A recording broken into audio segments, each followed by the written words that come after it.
আওয়াজ তোলার সময় হয়েছে কি হয়নি, বা আওয়াজ যারা তুলছেন তারা কতটা আইন মেনে তুলছেন এ নিয়ে প্রশ্ন থাকে।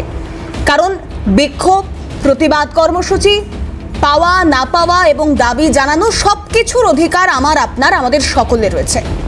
কিন্তু কেন এই কথা বলছি? 2026-এর বিধানসভা নির্বাচন সামনে, এটাই ধরে নেওয়া যায়, হিসেব অন্তত তাই বলছে।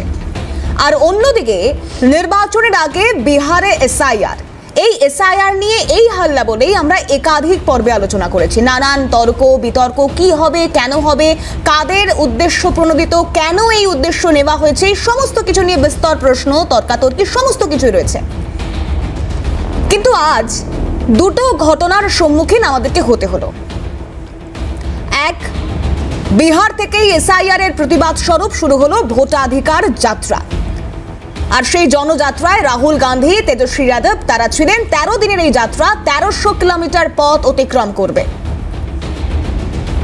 অন্যদিকে আজই আবার জাতীয় নির্বাচন কমিশনের তরফ থেকে সাংবাদিক বৈঠক করা হলো।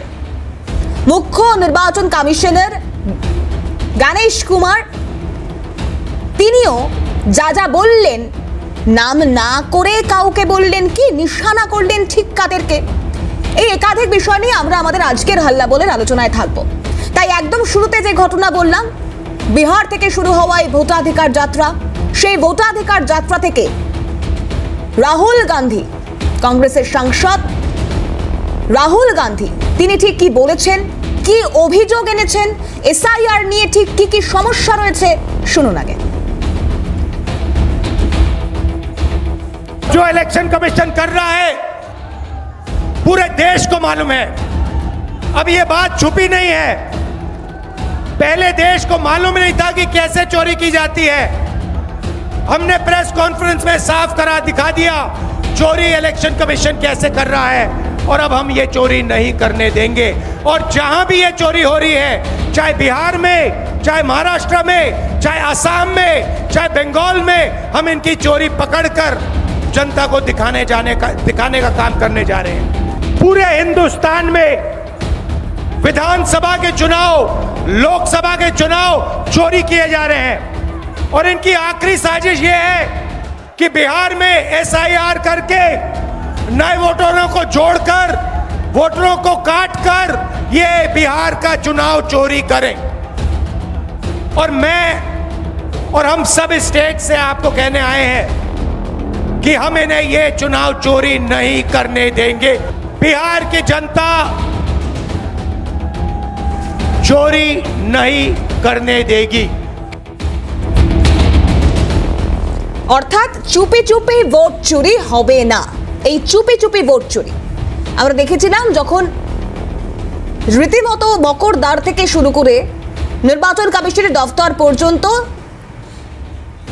যে অভিযান চালানো হয়েছিল ইন্ডিয়া জোটের তরফ থেকে, ভোট চুরি করা হচ্ছে এসআইআর কে সামনে রেখে, এরকম একাধিক প্ল্যাকার্ডে ভরে উঠেছিল সেদিনের বিক্ষোভ কর্মসূচি। রাহুল গান্ধী তো আজও ভোট চুরির কথা বললেন, কিন্তু নির্বাচন কমিশনের তরফ থেকে ঠিক কি জানানো হলো শোনাবো। তবে তার আগে আজকের হাল্লা বলে আমার সঙ্গে যারা রয়েছেন তাদের সঙ্গে একবার আপনাদেরকে পরিচয় করে দিই। আমার সঙ্গে রয়েছেন অধ্যাপক বিশ্বজিৎ দাস, আমি বিশ্বজিৎ বাবুকে স্বাগত জানাবো। আমার সঙ্গে রয়েছেন বিজেপি মুখপাত্র সুপ্রিয় ঘোষ, সুপ্রিয়দাকে স্বাগত জানাবো। স্টুডিও থেকে সরাসরি রয়েছেন কংগ্রেস মুখপাত্র সন্দীপা চক্রবর্তী, সন্দীপাদির স্বাগত। এবং দূরবর্তী স্থান থেকে সরাসরি রয়েছেন রাজনৈতিক বিশ্লেষক ঝন্টু বড়াইক, আমি ঝন্টুদাকেও স্বাগত জানাবো। আলোচনায় যাওয়ার আগে এবার শোনাবো গণেশ কুমার, তিনি যা বললেন, তিনি কি কলমে রাহুল গান্ধীকে নিশানা করলেন? তিনি কি নাম না করে সেই বিরোধীদেরকেই নিশানা করলেন যারা ভোট চুরির অভিযোগ এনেছেন? কি বললেন গণেশ কুমার, শুনুন। करोड़ से भी अधिक मतदाता चुनाव आयोग के साथ खड़े हैं। न तो चुनाव आयोग की साख पर कोई प्रश्न चिन्ह खड़ा हो सकता है और न ही मतदाताओं की साख पर।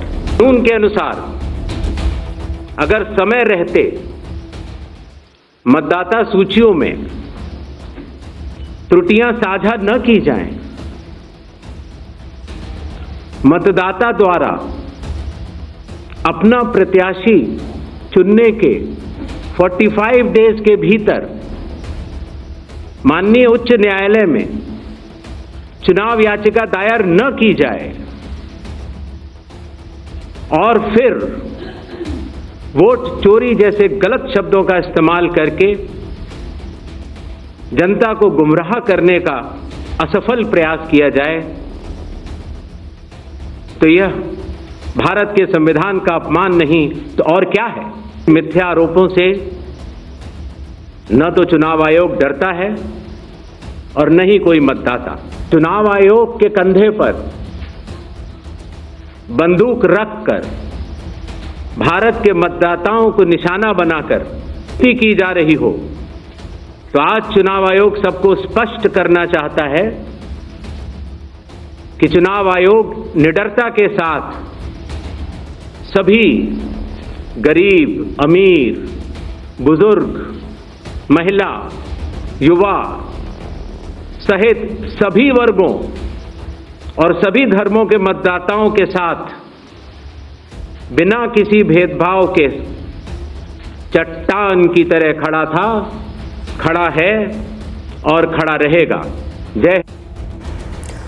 অর্থাৎ ভোট চুরির মতো ভুল শব্দ ব্যবহার করে ভুল বোঝানোর চেষ্টা করা হচ্ছে। যে কোনো অভিযোগে, এই ধরনের অভিযোগে কমিশন ভয় পায় না। আর এখান থেকেই আমি আজকে আলোচনায় শুরু করব সন্দীপাদির কাছ থেকে। তার আগে আরেকটা কথা উল্লেখ করে রাখবো, কারণ মুখ্য নির্বাচন কমিশনার তিনি এটাও বলেছেন 7 দিনের মধ্যে অভিযোগকারীদের হলফনামা দিতে হবে, না হলে দেশের কাছে ক্ষমা চাইতে হবে। সন্দীপাদি, মানে কে ক্ষমা চাইবে? কে ক্ষমাটা কে চাইবে? যাকে উদ্দেশ্য করে হয়তো তিনি বলছেন, কাকে উদ্দেশ্য করে বলছেন সেটা স্পষ্ট করতে হবে। উনি দেশের 140 কোটি মানুষকে উদ্দেশ্য করে আজকে এই কথাটা বলেছেন। জ্ঞানেশ কুমার, যিনি 19শে ফেব্রুয়ারি 2025-এ যে নতুন অ্যাক্ট আছে 2022 বা 2023-এ যে অ্যাক্টটা হয়েছে, যে এইভাবে এতদিন চিরাচরিতভাবে যেভাবে নির্বাচন কমিশনার নিয়োগ করা হতো সেটাকে দূরে সরিয়ে রেখে সুপ্রিম কোর্টে যে কেসটা পেন্ডিং আছে সেটাকে চ্যালেঞ্জ জানিয়ে রাতোরাত জ্ঞানেশ কুমারকে নির্বাচন কমিশনার করা হলো। কারা ভোটাভুটি করেছে? না, একজন প্রধানমন্ত্রী, ক্যাবিনেট মন্ত্রী অমিত শাহ, আর কে করেছেন? বিরোধী দলনেতা রাহুল গান্ধীজি। তো স্বাভাবিকভাবে মেজরিটি মিনস এখানে। তো এই জ্ঞানেশ কুমার সেই জ্ঞানেশ কুমার যিনি এক সময়ে কাশ্মীরে, জম্মু কাশ্মীরে 370 ধারা অ্যাব্রোগেশনের যে জিনিসটা ছিল সেটার মধ্যে একটা ক্রুশিয়াল ভূমিকা উনি পালন করেছেন। উনি ছিলেন প্রচণ্ড ক্লোজ, উনি অমিত শাহজির প্রচণ্ড চোখের মণি, নয়নের মণি। উনি ছিলেন secretary in the ministry of cooperation 2022-2024 অবধি। নট অনলি দ্যাট, উনি একটা ইনস্ট্রুমেন্টাল ভূমিকা পালন করেছিলেন শ্রীরাম জন্মভূমি তীর্থ ক্ষেত্র ট্রাস্টে। উনি ওভারসিং করতেন যে রাম জন্মভূমির অযোধ্যার যে রাম মন্দিরটা আছে, শ্রীরামের মন্দিরটা আছে, সেটার কনস্ট্রাকশন ঠিকঠাক মতো হতো কিনা। তো এই জ্ঞানেশ কুমার 140 কোটি মানুষকে উদ্দেশ্য করে যখন বলছে, তাহলে 140 কোটি মানুষের যিনি জননেতা রাহুল গান্ধীজি আমাদের দলের, উনি তাকে বলছেন কি ক্ষমা চাইতে হবে? না, উনি ক্ষমা চাইবেন না, আমরাও ক্ষমা চাইব না। আমাদেরকে ডিজিটাল ইলেকট্রাল রোল আমাদেরকে দেখাতে হবে। আমাদেরকে বলতে হবে যে 65 লক্ষ মানুষকে বাদ দেওয়া হয়েছে, জীব মৃত বলে বা ভুয়ো ভোটার বলে বা what ever the reason is not clear at all. তো সেই লিস্টটা প্রকাশ করতে হবে, জনসমক্ষে আনতে হবে। আমাদের কথা হচ্ছে যে বিচারপতির সামনে, সুপ্রিম কোর্টে বিচারপতির সামনে দুজন মৃত মানুষ জীবিত হয়ে কি করে পৌঁছে গেলেন? সে এসআইআরে যাদের নাম বাদ হয়েছে। আমাদের কথা হচ্ছে সেই লিস্টের মধ্যে যারা মারা গেছেন, মৃত ভোটার যারা, এর মধ্যে 7 জন হঠাৎ করে কবর খুঁড়ে বা ওই শ্মশান থেকে এসে রাহুল গান্ধীজির সাথে 7 জন এসে লাঞ্চ করে নিলেন, মধ্যাহ্ন ভোজন করে নিলেন। মানে এইগুলোর একটা ক্লিয়ারেন্স দিতে হবে। আমাদেরকে বলতে হবে যে হঠাৎ করে চুপি কোনো মানে না বিরোধী পক্ষকে ডাকেনি, কাউকে ডাকেনি, না ডেকে হঠাৎ করে একটা ইনস্ট্রাকশন দিয়ে দিল। এখান থেকে আমি আসবো, কারণ জ্ঞানেশ কুমার আজ একথাও বলেছেন যে বিহারে এসআইআর হয়েছে, সব রাজনৈতিক দলের এজেন্টরা সেখানে ছিলেন। শুধু তাই নয়, ভোটারদের ভোট কাটতে নয়, ভোটারদের সুরক্ষা দিতেই এসআইআর হয়েছে। আমি এখান থেকেই সুপ্রিয়দার কাছে যাওয়ার চেষ্টা করবো। সুপ্রিয়দা, দেখো, প্রথমত হচ্ছে যে কটা কংগ্রেসের পক্ষ থেকে যা যা এখানে বলা হচ্ছে বা রাহুল গান্ধীজির পক্ষ থেকে যা যা ওখানে বলা হচ্ছে, সন্দীপ একটা কথা বলবার সময় বললো যে ইলেকশন কমিশনারকে নিয়ে ওনাদের প্রবলেম। তো বেসিক্যালি এটা হয় যখন কোনো রাজনৈতিক এজেন্ডা থাকে না একটা রাজনৈতিক দলে, স্বাভাবিকভাবেই সেই রাজনৈতিক দল তারা তাদের মতো করে এজেন্ডা তৈরি করে, এবং তৈরি করতে গিয়ে তখন সাংবিধানিক প্রধান মানে সাংবিধানিক একটি পোস্ট, এবং সেই পোস্টে যেখানে আমরা জানি সুপ্রিম কোর্টেরও ডাইরেক্ট নির্দেশ বা সেখানে ইন্টারভেন করার কোনো অধিকার নেই বা তারা করেনও না, সেই মানে নিযুক্তিকরণ কিভাবে হয়েছিল তার কথা উনি নিজেই বললেন যে 3 জন ছিলেন।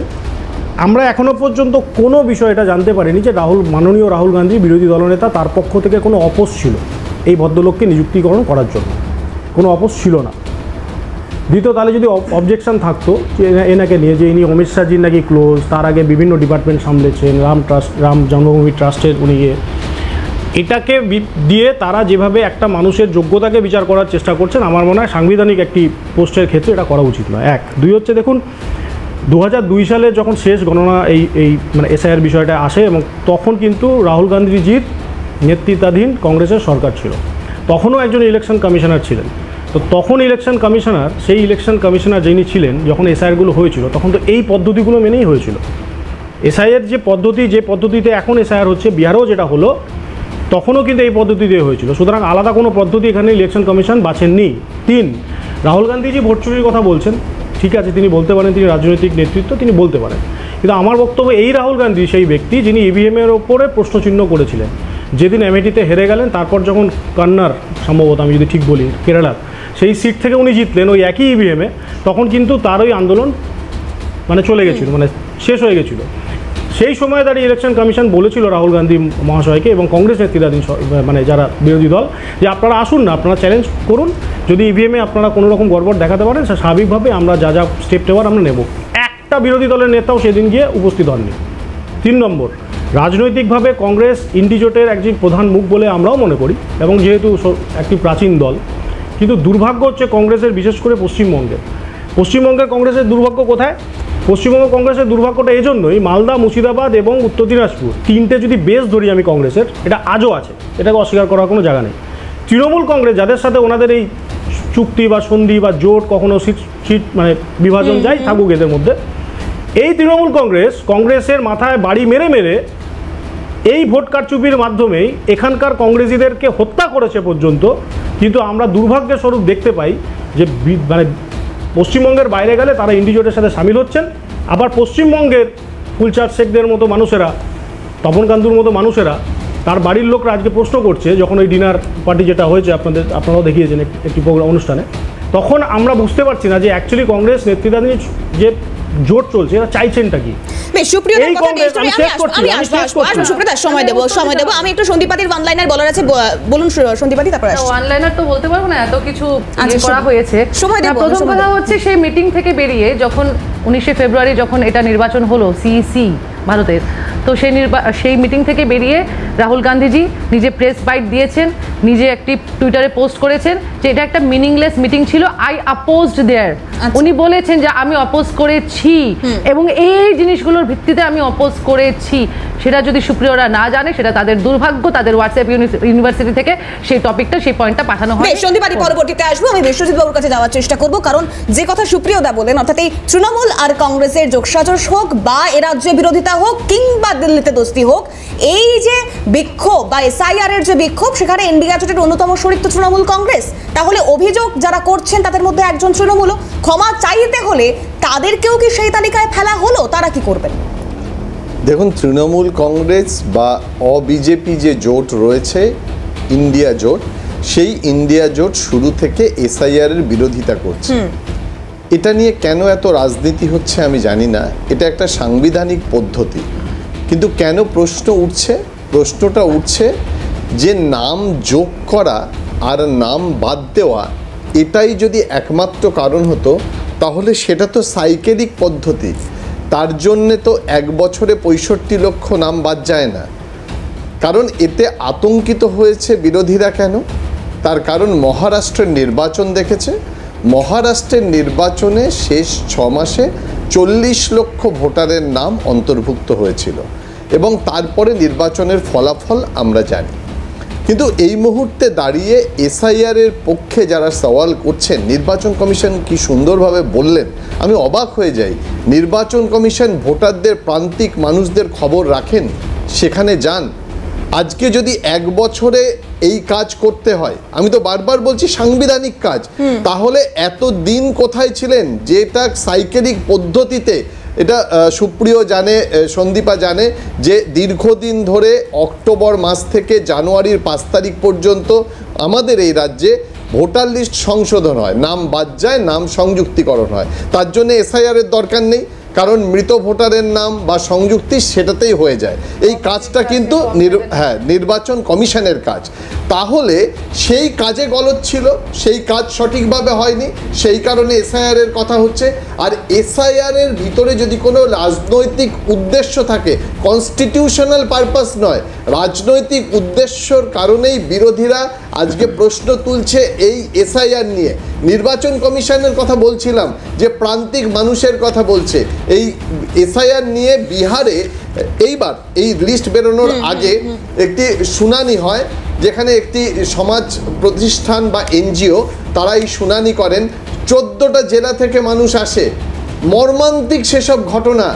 মীনা কুমারী কাটিহার থেকে আসছেন, তিনি বলছেন তিনি তার ডকুমেন্টস জোগাড় করার জন্যে, ফটো তোলার জন্যে 4 কিলোমিটার হেঁটে গিয়ে ছবি তুলেছেন, এবং তিনি যে রেশনের চাল পান, সেই চাল বিক্রি করে তার ডকুমেন্টস জেরক্স করেছেন। ভেবে দেখুন, তিনি একদিন খেতে পারবেন না। আমি একটা নয়, একাধিক উদাহরণের কথা বলতে পারি। ভোটাধিকার দেওয়ার আইন, নাকি এসআইআর এর মাধ্যমে প্রান্তিক মানুষকে একটা সংকট বা বিপদের মাঝখানে আমরা ফেলছি? বেশ, আমি আলোচনায় আসবার চেষ্টা করব। আমি ঝন্টুদার কাছেও যাব, কারণ একদিকে যখন গণেশ কুমার তিনি আজ বলেছেন, সকলেই শুনেছেন যে ভোট কাটতে নয়, তিনি কিন্তু একথা উল্লেখ করেছেন যে ভোট কাটতে নয়, ভোটারদের সুরক্ষা দিতেই নাকি এই এসআইআর, যা ভীষণ সাফল্যের সঙ্গে কাজ করেছে বিহারে। পরবর্তীতে অন্যান্য ক্ষেত্রে বাংলায় কবে হবে তার দিনক্ষণ এখনো পর্যন্ত ঘোষণা করা হয়নি। একদিকে এসআইআর আবহ, অন্যদিকে প্রধানমন্ত্রীর বলা এই হাই পাওয়ার ডেমোগ্রাফি মিশন। আবার আলোচনায় ফিরি, ঝন্টুদা রয়েছেন আমাদের সঙ্গে দূরবর্তী স্থান থেকে সরাসরি। ঝন্টুদা, এতক্ষণ আপনি আলোচনা শুনছেন, এবং সব থেকে বড় কথা, একদিকে ভোটাধিকার যাত্রা শুরু হয়েছে, অন্যদিকে ঠিক সেই দিনই অর্থাৎ আজই নির্বাচন কমিশন, জাতীয় নির্বাচন কমিশনের তরফ থেকে প্রেস কনফারেন্স করা হয়েছে। সেক্ষেত্রে ভোটারদের অধিকার বা ভোটারদেরকে সুরক্ষা দেওয়ার জন্যই যে এসআইআর, তা স্পষ্ট করা হয়েছে। কোনো রকম ভাবে কোনো ভুল ভ্রান্তি যাতে মানুষের মধ্যে ছড়িয়ে না দেওয়া হয়, কমিশন ভয় পায় না, এই সমস্ত কিছু স্পষ্ট করবার সময় হিসেবে আজকেই বেছে নেওয়া হয়েছে। এখানে কি সত্যি রাজনৈতিক কোনো অভিসন্ধি বা গন্ধ আপনি পাচ্ছেন? হ্যাঁ, কিছু শোনা যাচ্ছে স্পষ্টভাবে? শোনা যাচ্ছে, স্পষ্ট শোনা যাচ্ছে। ঝন্টুদা বলুন। আমি পরিষ্কার বলছি, 1978 অরিন Mohinder Singh Gill versus central election commission, 84-তে এসি যোশী ভার্সেস শিবম পিল্লাই লড়াই সুপ্রিম কোর্টে, এন্ড 85-এ লক্ষ্মী চরণ সেন ভার্সেস AKM হাসানুজ্জামান। 3টে কেসের যদি মামলাকে পাশাপাশি রাখি, সুপ্রিম কোর্ট মেনে নিয়েছে ভারতবর্ষের সংবিধানের মেন ভিত্তিভূমিটা নির্বাচন কমিশন। কিন্তু সাথে প্রতিবার স্মরণ করিয়ে দিয়েছে, নির্বাচন কমিশন যখন নির্বাচনী প্রক্রিয়ার অন্যতম কাণ্ডারি এবং সংবিধানের পিলার অফ দ্য ডেমোক্রেসি, তার কিন্তু দায়িত্ববান হওয়া প্রয়োজন। অর্থাৎ জনগণের প্রতি দায়িত্ব, তা বারবার মাননীয় সুপ্রিম কোর্ট কিন্তু ধরিয়ে দিয়েছেন। তিনি অর্ডার দিতে পারেন না, তিনি তার অবজারভেশনটা ইসির ইলেকশন কমিশনের প্রতি দেখিয়েছেন। এবার প্রশ্নটা হলো, কেন এসআইআর একদম নর্মাল কোর্স? নির্বাচন কমিশনের পিপল রিপ্রেজেন্টেটিভ পরিষ্কার সময় বলা হয়েছে, কমিউনিটির সময় আমি তোমায় পরিষ্কার বলছি, দেখে দেখে হয়েছে 52, 56, 57, 1 বছর পরে 61, 65, 66, 83, 84, 87, 88, 89, 92, 93, 95, 2002, 2003, 2004। হয়েছে, এটা একটা রেগুলার কোর্স। কিন্তু প্রশ্নটা হচ্ছে, রেগুলার কোর্স হলেও কিন্তু কোথাও মানুষের জীবন যন্ত্রণার সাথে অ্যাডজাস্ট করে কোনো একটা এসআইআর হয়নি, অন্তত কোনো ডকুমেন্টে তা নেই। 2002 28 লক্ষ ভোটারের নাম কাটা গিয়েছিল। মমতা ব্যানার্জির দুর্বিনীত আন্দোলনের পরে 3.5 বছরের পরে 2006-এ ইলেকট্রাল রিভিউ কেপি যোশী তখন আমি নির্বাচন কমিশনের অন্যতম ম্যানুস্ক্রিপ্টের রিভিশন হলো, সেখানে 9 লক্ষ ভোটার কাটা গেল 2006। কোনো দায়িত্ব নেই।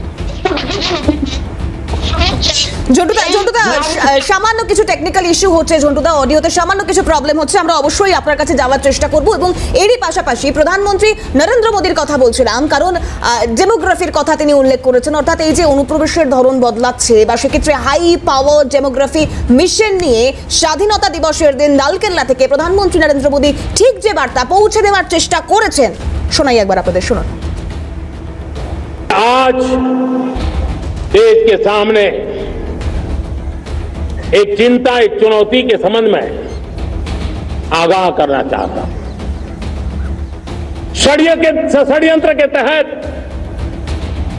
सोची समझी साजिश के तहत देश की डेमोग्राफी को बदला जा रहा है। एक नए संकट के बीज बोए जा रहे हैं और ये घुसपैठिए मेरे देश के नौजवानों की रोजी रोटी छीन रहे हैं। एक घुसपैठिए मेरे देश की बहन बेटियों को निशाना बना रहे हैं। ये बर्दाश्त नहीं होगा। ये घुसपैठिए भोले भाले आदिवासियों को भ्रमित करके उनकी जमीनों पर कब्जा कर रहे हैं।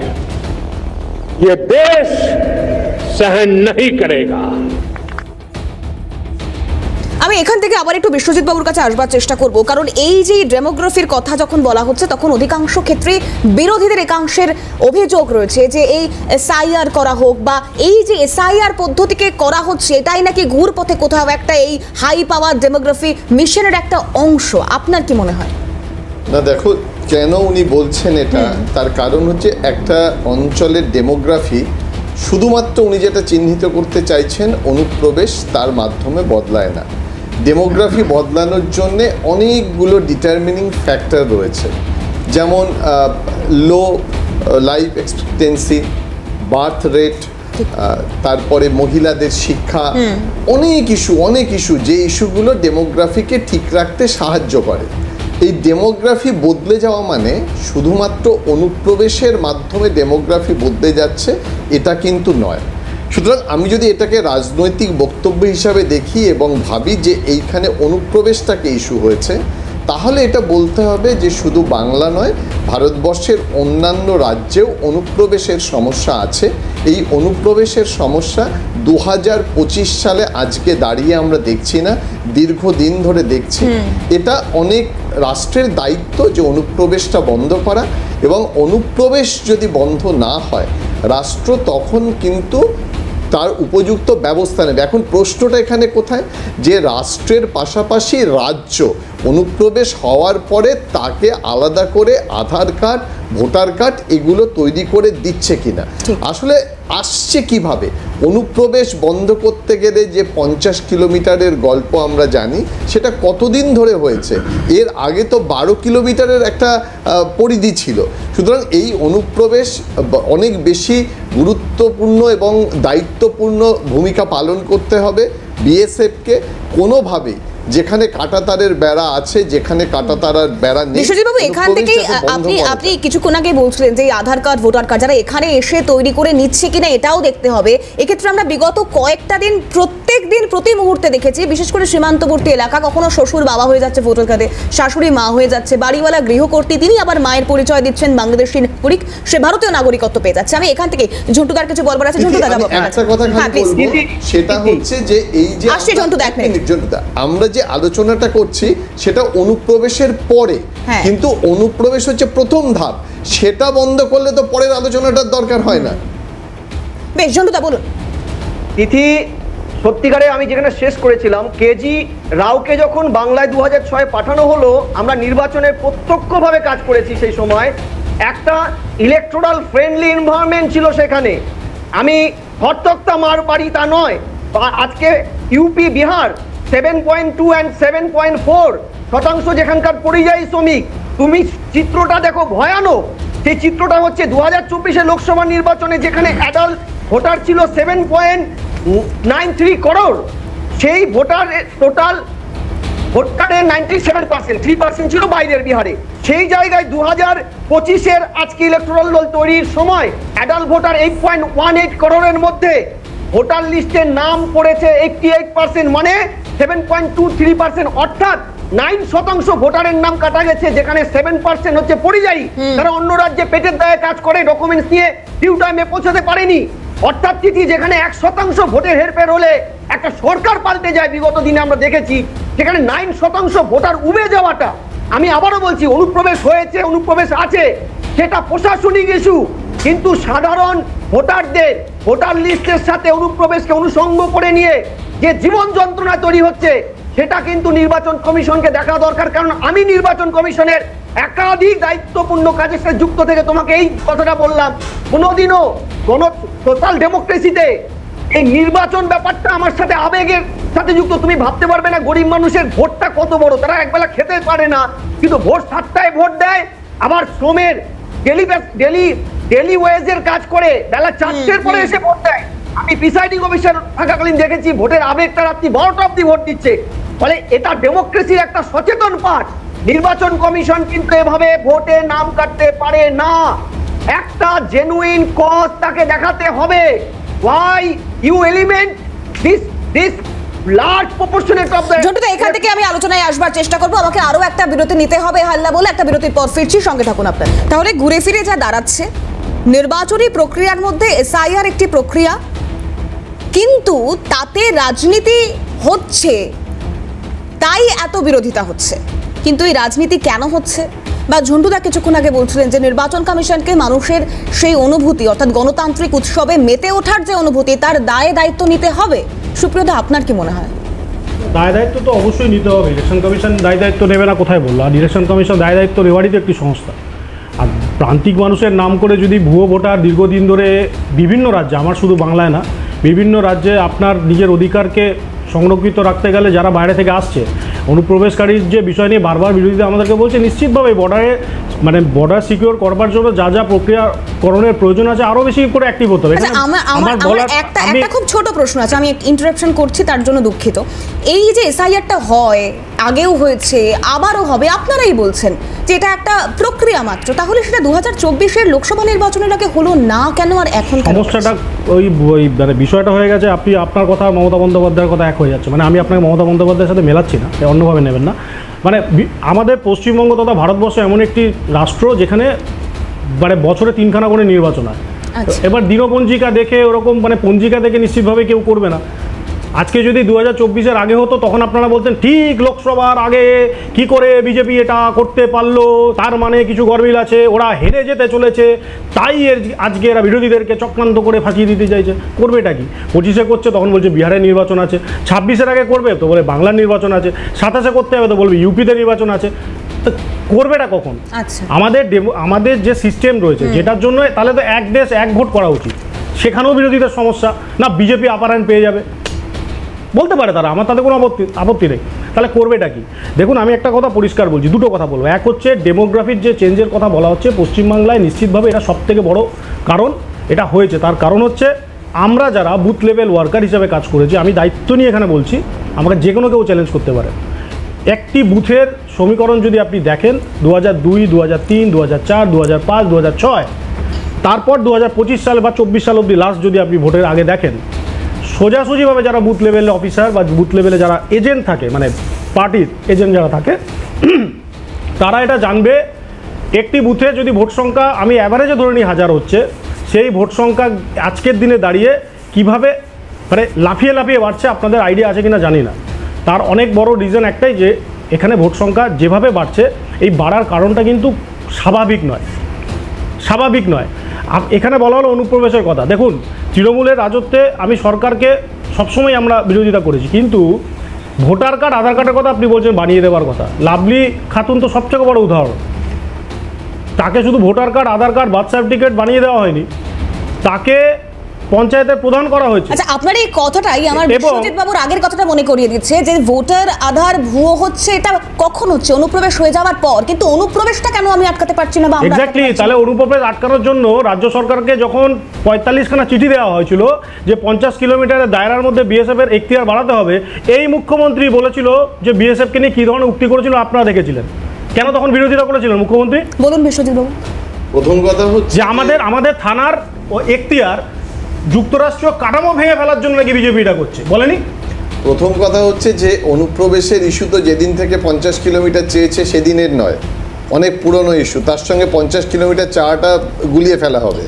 আর 2005, 6, 7-এর ভোটার লিস্টের সঙ্গে 2025-এর ভোটার লিস্টের পার্থক্য থাকবে, এটা খুবই স্বাভাবিক। কিন্তু এই যে কথাটা একটু আগে সুপ্রিয় বলছিলাম যে প্রত্যেক বছর তো এটা সংশোধন হয়, তাহলে হঠাৎ করে এবছর এর আগের নির্বাচনের পরেই আমরা দেখলাম যে এইভাবে এসআইআর করার প্রয়োজন হচ্ছে কোনো রাজ্যে। কারণ কি? কারণ এই যে আমি সাইকেলিক পদ্ধতির কথা বলছিলাম, তাহলে কি ইলেকশন কমিশন এতদিন ফেল করেছিল? সরকার মনের মতো একজনকে চিফ ইলেকশন কমিশনার এনেছে বলে তাকে দিয়ে পুরো সিস্টেমটাকে আবার দেখছে। আমি ঝন্টুদার ওই কথাটা মারাত্মক সাপোর্ট করি যে ইলেকশন কমিশনকে অনেক বেশি দায়িত্বশীল হওয়া উচিত। আমি বিহারের কাটিহার থেকে একের পর এক জেলার কথা বলতে পারি যে জেলাগুলোয় মানুষ কি পরিমাণ বিপদের মুখে, সংকটের মুখে পড়েছে শুধুমাত্র তথ্য জোগাড় করার জন্যে। কারণ এটা তাদের কাছে একটা সম্পদ, ভোটাধিকারটা। নির্বাচন কমিশন তার ওয়েবসাইটে তার যে অবজেক্টিভস, তার যে মোটো, সেখানে বলেছে যত ম্যাক্সিমাম লোককে আমরা ভোট দেওয়াতে পারি সেটা লক্ষ্য, বাদ দেওয়াবো সেটা লক্ষ্য নয়। তাহলে কেন বাদ গেল? আর এই আতঙ্কটা ছড়িয়ে পড়ছে কেন? এটা তো কনস্টিটিউশনাল প্রসেস, এটা তো আতঙ্ক ছড়ানোর কথা নয়। সেক্ষেত্রে আমি সন্দীপাদের কাছে জানতে চাইবো যে এই যে এতগুলো প্রশ্ন উঠছে না পারার, কোথাও একটা কেন্দ্রীয় সরকারের না পারার, নরেন্দ্র মোদীর না পারার, এই যে এতগুলো প্রশ্ন উঠছে, এই সমস্ত কিছু ঢাকতে বা সমস্ত কিছু ধামাচাপা দিতেই কি হাই পাওয়ার ডেমোগ্রাফি মিশন? আপনার কি মনে হয়? না, দেখুন, আমরা নোটবন্দি দেখেছিলাম তো বেশ কয়েক বছর আগে, এখন দেখছি ভোটবন্দি। মানে নোটবন্দির সময় বলেছে কালাধন वापस आएगा, 15-15 লাখ हर किसी के खाते में आएगा। তো এখন দেখা যাচ্ছে যে 2014 থেকে আজকে 2025-এ সেই সুইস ব্যাংকে 70% রাইজ হয়েছে সেই সুইস ব্যাংকের অ্যাকাউন্টের, যা এখন অবধি যা তথ্য আছে 37,000 কোটি টাকা সামথিং। তো কালাধনও আসেনি, মানুষকে ব্যাংকের লাইনে দাঁড় করিয়েছে, মানুষকে আধার কার্ডের লাইনে দাঁড় করিয়েছে, আধার কার্ড লিঙ্ক করতে হবে, এই করতে হবে, সেই করতে হবে, অ্যাকাউন্টের সাথে সব কিছু দাঁড় করিয়েছে মানুষকে, দেশের মানুষকে লাইনে দাঁড় করিয়ে আজকের দিনে এসআইআর এর মাধ্যমে মানুষকে এই জায়গাতেও দাঁড় করাচ্ছে নিয়ে এসে যে না, এবার আপনি যে ভারতীয় সেটা আপনাকে আপনার ভোটার কার্ড, আধার কার্ড সব কিছু থাকা সত্ত্বেও আপনাকে আলাদাভাবে প্রমাণ দিতে হবে, এবং আপনি যদি না দিতে পারেন তাহলে আপনি মৃত, ঘেচাং, নাম কাট। হ্যাঁ, তো আমাদের প্রধানমন্ত্রী তো নন বায়োলজিক্যাল প্রধানমন্ত্রী, জৈবিক প্রক্রিয়ায় উনি আসেননি পৃথিবীতে, তো উনি উপরওয়ালার নির্দেশে চলেন। তো উপরওয়ালার নির্দেশে এসছে যে না, কি নাম ওনার, কি নামটাও ভুলে যাচ্ছি, গণেশ কুমার, অ্যাকচুয়ালি সঠিকভাবে নির্বাচিত হতো তাহলে নামটা মনে থাকতো। তো গণেশ কুমারকে উপর থেকে নির্দেশে এসছে যে না, এত বছর ধরে যা রুল আছে সেটাকে হাটিয়ে, সেটাকে সরিয়ে একজন প্রধানমন্ত্রী, একজন ক্যাবিনেট মিনিস্টার আর বিরোধী দলনেতাকে নিয়ে সিইসি করে দাও। ওপর থেকে নির্দেশ এসছে যে না, এসআইআর করে দাও। ওপর থেকে নির্দেশ এসছে যে না, জীবিত মানুষদেরকে মৃত ভোটার করে দাও। অ্যাকচুয়ালি অনুপ্রবেশের, আমি একটু শেষ করে নিচ্ছি, অনুপ্রবেশের কথা যখন আসছে তখন আমাদের মনে হচ্ছে যে বিজেপির, ওরা স্পেশালি বিজেপির যারা শীর্ষ নেতৃত্ব এবং সুপ্রিয়দের মতো যারা শিক্ষিত ছেলেরা আছে, যারা আবার অ্যাডভোকেসির সাথেও যুক্ত, অ্যাডভোকেটও, ওনারা না অনুপ্রবেশের কথা বলে নিজেদের থুতুটা নিজেরাই চাটছেন। ওপর দিকে থুতু ছুড়লে যেরকম নিজেদের দিকে আসে সেরকমই। আমরা তো বলবো অনুপ্রবেশ যে ঘটেছে, যারা অনুপ্রবেশকারী বাংলাদেশি, রোহিঙ্গা বা ওই দিক থেকে পাকিস্তান থেকে যারা আসছে, তারা যদি অনুপ্রবেশ করার রাস্তাটা খুঁজতে পারে, আমাদের দেশের ন্যাশনাল সিকিউরিটি সেই রাস্তাটা খুঁজতে পারেনি। কোন পথ দিয়ে, কোনভাবে, কিভাবে অনুপ্রবেশটা আসছে, 1 নম্বর প্রশ্ন। 2 নম্বর প্রশ্ন, তাহলে গত 11 বছর ধরে আমাদের দেশের স্বরাষ্ট্রমন্ত্র কি শীত ঘুমেছিল? প্রতিরক্ষা মন্ত্র কি শীত ঘুমেছিল? তার মানে প্রধানমন্ত্রী কাল লালকেলা থেকে সরাসরি আঙুল তুলেছে অমিত শাহের ওপর, সরাসরি আঙুল তুলেছে রাজনাথ সিং এর ওপর, সরাসরি আঙুল তুলেছে অজিত দোভাল, এস জয়শঙ্করদের ওপর। তাদের পদত্যাগ করা উচিত। লজ্জা থাকলে, যদি গন্ডারের চামড়া না হয় নিজের দেশের প্রধানমন্ত্রী নিজের ক্যাবিনেটের উপর প্রশ্ন তুলছে।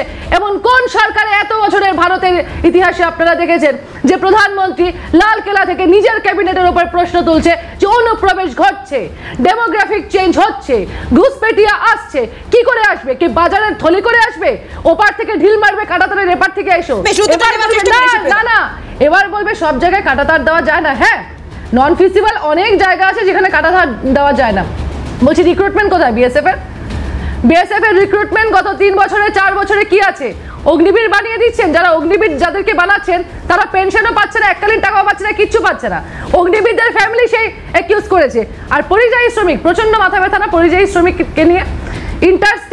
ইন্টারস্টেট মাইগ্রেন্ট ওয়ার্কার অ্যাক্ট 1979, এটার আধারে গতদিনও আমি আপনাদের চ্যানেলে এসে বলে গেছি যে এত 11 বছরে কতজন পরিযায়ী শ্রমিক কোন কোন রাজ্যে আছে, সেটার একটা রেজিস্ট্রেশন কোথায়, যেটা এত বছর ধরে হয়ে আসতো সেগুলো রেজিস্ট্রেশন কোথায়?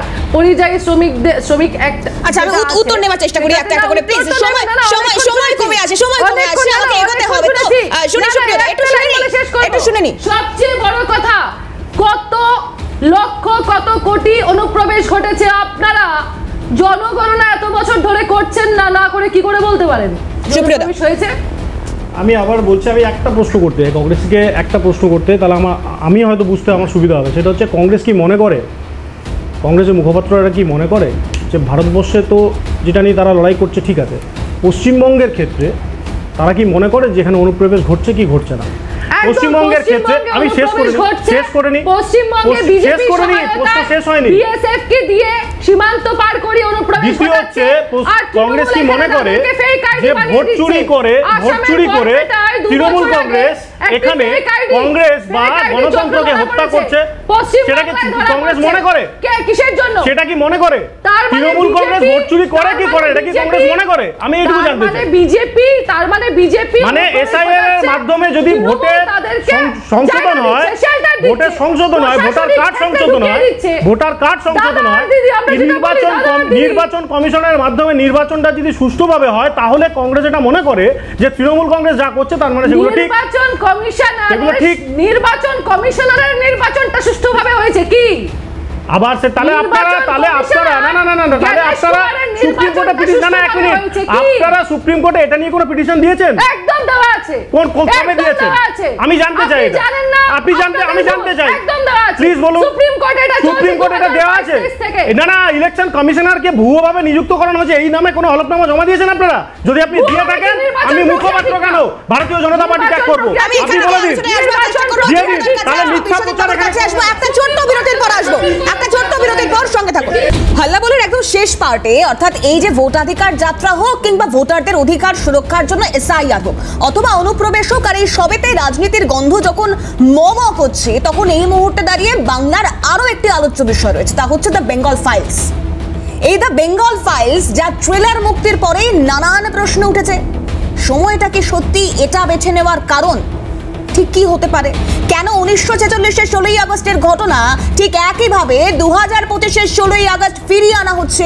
এ নিয়েও বিস্তর মত পার্থক্য রয়েছে। আর আমি এখান থেকে ঝন্টুদার কাছে আসার চেষ্টা করবো, কারণ ঝন্টুদা প্রত্যেকটার সঙ্গে প্রত্যেকটা কো-রিলেটেড এই মুহূর্তে, অন্তত বিরোধীরা তাই মনে করছে।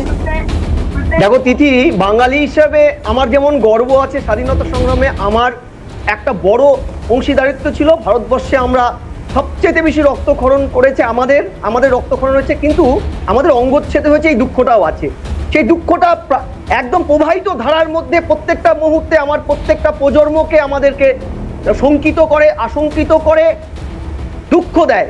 কিন্তু প্রশ্ন হচ্ছে, আমার এই ইতিহাসটাকে জাগরণ করে আজকে এই মুহূর্তে আমার সমস্যার সমাধান করতে চাইছে কেউ কেউ, নাকি আমাকে নিয়ে আরেকটা রাজনৈতিক দুর্বিপাকে পৌঁছতে চাইছে? প্রশ্নটা এখানে গিয়ে, বাঙালির ক্ষরণ যতটা স্বাধীনতার আগে হয়েছে, বাঙালির ক্ষরণ স্বাধীনতার পরে স্বাধীন ভারতবর্ষের স্বাধীন ভারতীয় অবাঙালি ভারতবর্ষের যারা কেন্দ্রে শাসন করছে, কংগ্রেস বলো, আজকে বিজেপি বলো বা অন্য সরকার, তারা করেছে। ফলে প্রশ্নটা হচ্ছে, আজকে এই ইতিহাসগুলো কবর থেকে তোলার অর্থ কি বাঙালি শ্রীবৃদ্ধি করা, নাকি বাঙালিকে নিয়ে নতুন একটা দুর্বিপাকে পৌঁছানো? এটা আমার একটা বড় প্রশ্ন। বাঙালির কি শোনা হবে বলো দেখি? আজকে বাঙালি ঘরে বাইরে সব জায়গায় মার খাচ্ছে। তো স্মৃতি, আজকে বাঙালির কলেজ বিশ্ববিদ্যালয় ইঞ্জিনিয়ারিং এর রেজাল্ট বেরোয়নি পশ্চিমবঙ্গে। যে বাঙালি পশ্চিমবঙ্গের যারা শাসক তৃণমূল বলছে বাঙালির দরদি, বাঙালি হসপিটাল নিয়ে সারা ভারতবর্ষে আন্দোলন করছে, তারা বাঙালির গোড়া কেটে আগায় জল ঢালছে। আর ভারতবর্ষে যারা সরকারে আছে স্বাধীনতার পরে একের পর এক বাংলার থেকে তার প্রাপ্য অধিকারকে ছিনিয়ে নিয়েছে। তুমি মাসুল সমীকরণ নীতি কংগ্রেস ছিনিয়ে নিয়ে চলে গেছে। আর আজকের যারা কেন্দ্রে বসে আছে তাদের তো প্রশ্নই ওঠে না, বাঙালি তাদের এক চোখা বিষ। আমি বলছি যে রাজনীতি বাঙালিকে কুড়ে কুড়ে খাচ্ছে, তোমার এই কথাটা সঠিক। কেউ বাঙালির ভালো চায় না, তাই বাঙালি রাজনীতির প্রিয়নক পুতুল হয়ে আজকে এই যে বেঙ্গল ফাইল, আমি তোমাকে বলছি বেঙ্গল ফাইলে বাঙালির ইতিহাস কতটা উঠবে, বাঙালি কতটা মেরুদণ্ড সোজা করতে পারবে, তার চাইতে বড় হচ্ছে বাঙালি কি নতুন রাজনৈতিক পাকে পড়বে, নতুন ন্যারেটিভের। বেশ জন্টুদা এখান থেকেই আমি একটু বিশ্বজিৎ বাবুর কাছে আসবার চেষ্টা করব, কারণ দ্য বেঙ্গল ফাইলের ট্রেলার তো আমরা সবাই দেখেছি, কারণ জানিয়ে তর্ক বাড়ে, তাতে আমরা আরো বেশি করে খুঁজবার চেষ্টা করি যে কেন তর্ক হচ্ছে, কেন বিতর্ক হচ্ছে, কেন রাজনীতির গন্ধ পাওয়া যাচ্ছে। দুটো লাইন খুব ভীষণভাবে দাগ কেটে গিয়েছে, লেখা হচ্ছে একদম ট্রেলারের শেষে, if Kashmir hurt you Bengal will haunt you. মানে কোথাও একটা সেই খুঁড়ে খুঁড়ে রাজনীতির সেই ইন্ধনটাকে জোগানো হচ্ছে বলেই এই তর্ক বিতর্ক। দেখো, এক্ষেত্রে আমি একদম পরিষ্কার মনে করি যে শিল্পীর স্বাধীনতা থাকলে সে সিনেমা করতে পারে আর্টিকেল 19(1)-তে, কিন্তু সেই সঙ্গে সঙ্গে 19-এর 2 ধারা রিজনেবল রেস্ট্রিকশনটা তার মনে রাখা উচিত। এই যুক্তরাষ্ট্রীয় কাঠামোয় রাজ্যের যে অবস্থা, সেই অবস্থাতে রাজ্যের পরিস্থিতি সঠিক রাখাটা দায়িত্ব, সেই কারণে সেই দায়িত্বটা পালন করা উচিত। রাজ্য সেই জায়গা থেকে এই কাজটা করেছে, কারণ পশ্চিমবঙ্গের অবস্থাটা এখন এরকম, একটা কমিউনাল টেনশন, বাইপোলার পলিটিক্স, তার মাঝখানে বাঙালির কোনো উপকার হবে না। আর কারা করছে? সেন্ট্রাল বোর্ড অফ সার্টিফিকেশন, যেখানে 10 জন মেম্বার আছে, এই 10 জনই হচ্ছে বিজেপি মনস্ক, কেউ বিজেপি দল করে বা করতো আগে, এবং তাদের বিভিন্ন ধরনের সংযোগ রয়েছে।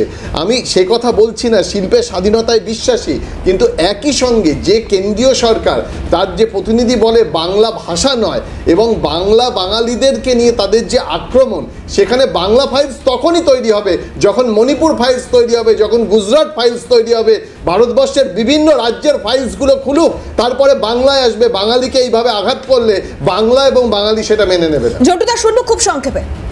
হ্যাঁ, শিল্পীর স্বাধীনতা একদম বিশ্বজিৎবাবু ঠিক বলেছে, কিন্তু আবারও বলছি শিল্পীর স্বাধীনতা মানে জীবন বিমুখ উল্লাসিকতা নয়।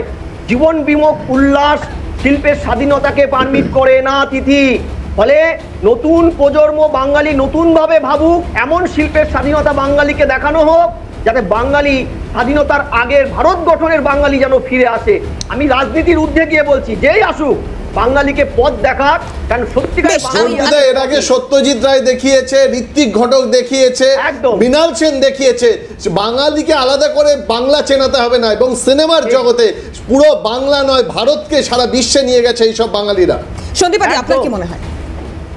না, মানে এই যে সিনেমা নিয়ে আলোচনা করছি, মানে ডেফিনেটলি কোনো সিনেমার উপর এরকমভাবে ব্যান লাগানো উচিত নয়, প্রথম কথা। দ্বিতীয় কথা হচ্ছে প্রত্যেককে একটু দায়বদ্ধ হতে হবে, একটু হতে হবে যে কোন জিনিসটা করলে সমাজের পক্ষে ভালো, কোন জিনিসটা করলে না। আমি ডেফিনেটলি উস্কানিমূলক কোনো বক্তব্য বা উস্কানিমূলক কোনো কিছু এরকম রাখবো না সমাজে, যেগুলো যে পুরনো ক্ষতগুলো আছে সেগুলোতে নুন ছেটায়, 1 নম্বর কথা। 2 নম্বর কথা হচ্ছে এই যে সিনেমা নিয়ে আমরা আজকে আলোচনা করছি, তর্ক বিতর্ক হচ্ছে, আরও হাইপ বাড়বে, তাতে আখেরে লাভ হবে কার? আখেরে লাভ হবে সেই প্রোডাকশন কোম্পানির, প্রডিউসারের, অ্যাক্টরদের, তারা আরও বেশি করে সিনেমা পাবে।